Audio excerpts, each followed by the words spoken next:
Annyeonghaseyo. Ang pag-aaralan natin ngayon ay ito. Ano sa Korean ang panguna, pangalawa, pangatlo, and so on and so forth. Okay, let's start. Panguna in Korean is 첫째. 첫째. pangalawa, 둘째. 하나, 둘, 셋. 우리가 저번에 배웠죠? So, pangalawa, 둘째. 둘째. Lagyan nyo lang ng 째. Okay? Ito is kambal na katinig이죠. J, dalawa yan. So, dito, pangatlo, that is 셋째. 셋째. Pang-apat, apat which is net. Pang-apat is netche. Netche. Panlima, lima is dasot. Panlima is dasotche. Dasotche. Pang-anim, anim means 여섯. Pang-anim is 여섯째.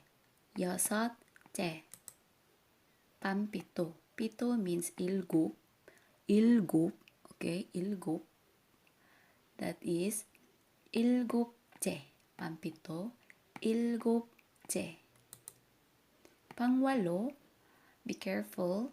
Pangwalo is 여덟째. Don't say 여덟째. Okay, the B here has no sound. You say 여덟. Okay, close to L sound, not R sound. 여덟째. 여덟째. Pansyam, syam means ahop. Pansyam is ahop째. Ahop째. Pansampu is 열째. 열째. Okay? Sampu is 열. But may ibang meaning din po yung 열. Limbawa, may lagnat. Okay? Yun din, lagnat is 열 also. But in here, 열째, it means pansampu po yan. So this time I'm going to give you an example. Okay? For example, ikailan kang anak? Ikailan kang anak in Korean, that is 너는 몇 번째 자녀이냐? Okay? So dito, patanong po ito, may inya. 너는 means ikaw or you. Ikailan, 몇 번째. Anak is 자녀. So, ikailan kang anak? 너는 몇 번째 자녀이냐? Okay, so let's answer the question. For example, ako ay ikalima or panlima. So, magkapatid, ako ay ikalima.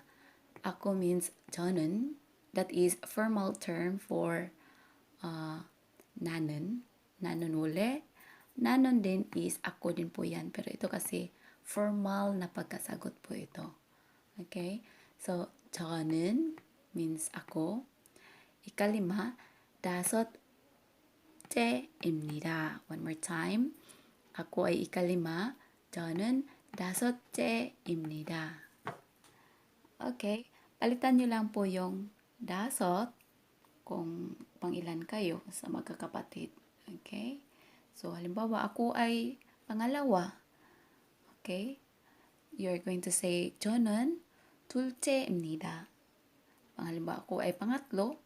저는 셋째입니다. Okay. Ganun lang po. So, that's all for today. Thanks for watching and see you in my next video. Don't forget to subscribe and like and also comment para makita ko na you're learning and nakatulong ako sa inyo.